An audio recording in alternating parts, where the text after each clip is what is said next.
Imagine que você precisa fazer 100 brigadeiros para uma festa de aniversário. Você procura a receita e encontra uma que rende 50 brigadeiros. Ela diz que você precisará de 2 latas de leite condensado, 4 colheres de sopa de chocolate em pó, 1 colher de sopa de margarina e chocolate granulado para finalizar. Mas agora você tem um problema. Como você irá preparar 100 brigadeiros se a receita encontrada rende apenas 50 unidades? Bom, após pensar um pouco, você muito possivelmente vai perceber que 100 brigadeiros é o mesmo que 50 brigadeiros mais 50 brigadeiros. Logo, se você quiser preparar 100 unidades de brigadeiro, basta que você multiplique todas as quantidades da receita por 2, e assim você resolve o seu problema.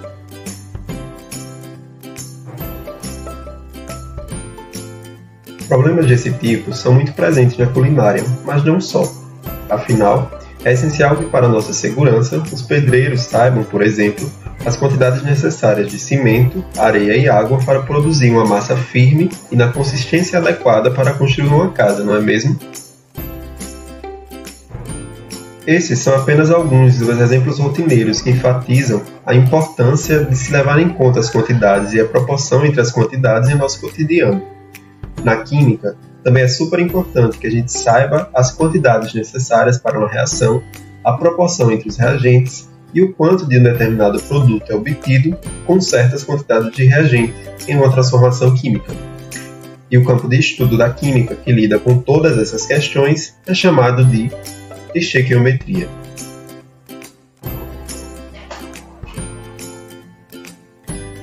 Estequiometria é uma palavra derivada do grego.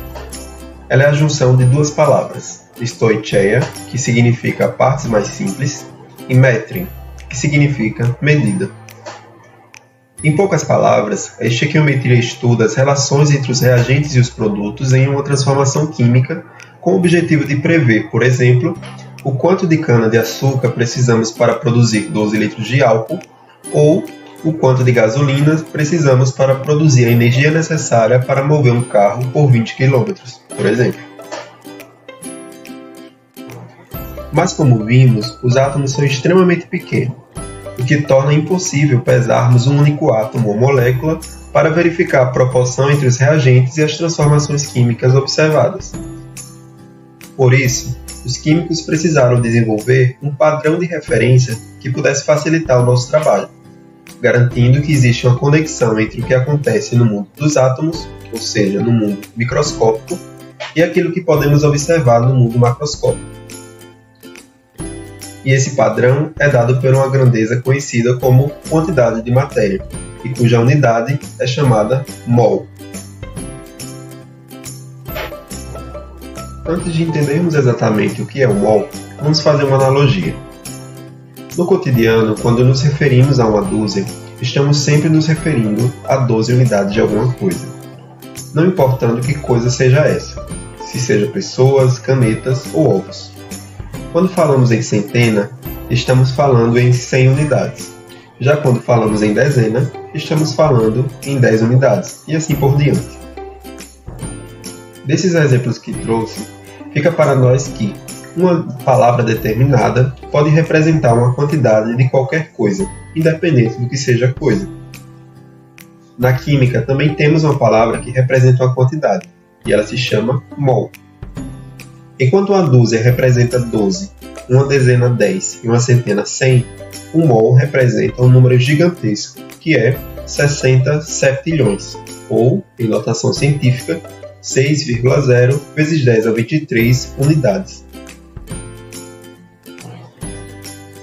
Mas diferentemente da dúzia, da dezena e da centena, que podem representar qualquer coisa, o mol só pode representar entidades elementares, ou seja, quantidades de átomos, moléculas, íons, elétrons, dentre outras coisas que compõem a estrutura atômico-molecular. Essa é uma unidade extremamente importante na química, pois ela está diretamente relacionada à massa dos átomos e das moléculas. Isto porque essa quantidade está diretamente associada à quantidade de massa da substância que podemos pesar em uma balança, é o que nós chamamos de massa molar, ou seja, a massa que pesa 1 mol e que possui 6,0 vezes 10^23 unidades da entidade química considerada. Vamos a um exemplo. Nós não temos uma balança capaz de pesar um único átomo de carbono, mas nós conseguimos pesar 1 mol de átomos de carbono. Isto porque 1 mol de átomos de carbono pesam 18 gramas em uma balança. Essa massa de carbono é equivalente a 1 mol de carbono e nós chamamos ela de massa molar. E sua unidade matemática é gramas por mol. Ao mesmo tempo, como eu sei que 1 mol de qualquer entidade elementar possui 6,0 vezes 10^23 unidades da entidade considerada, eu posso afirmar que na massa de 18 gramas de átomos de carbono, ou seja, de 1 mol de carbono, contém exatamente 6,0 vezes 10^23 átomos de carbono. De modo semelhante, eu não consigo pesar uma molécula de água, mas eu consigo pesar 1 mol de moléculas de água. Isto porque 1 mol de moléculas de água pesam 18 gramas em uma balança, ou seja, de modo semelhante ao caso do carbono, 1 mol de moléculas de água pesam 18 gramas de moléculas de água e contém 6,0 vezes 10^23 moléculas de água. Mas, e como eu determino a massa molar das substâncias? Calma, não precisa pesar substância por substância. Para saber a massa molar de átomos, basta consultar a tabela periódica. A massa dos átomos geralmente já vem representada abaixo do símbolo do elemento. Já para determinar a massa molar das moléculas, basta que a gente some as massas molares de todos os elementos que constituem a substância. Observe. Para determinar a massa molar de água, eu preciso primeiramente saber a fórmula molecular da água, para depois verificar quais e quantos são os elementos que constituem a molécula de água. Após isso, eu somo a massa molecular de cada um dos elementos, e o valor que eu obtiver ao final é o que chamamos de massa molar da água.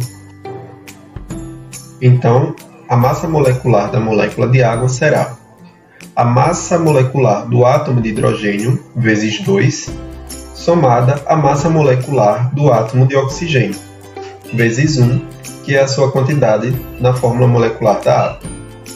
O mesmo vale para qualquer outra substância. Bom, agora vamos para a revisão. Na aula de hoje aprendemos que a estequiometria estuda a proporção entre as quantidades das substâncias, nos permitindo prever quanto necessitamos de um reagente ou quanto iremos obter de um produto em uma reação química. Também vimos que uma unidade bastante utilizada na química é o mol, e que esta se refere à quantidade de 6,0 vezes 10^23 entidades elementares, que podem ser átomos, moléculas, íons, elétrons, dentre outras.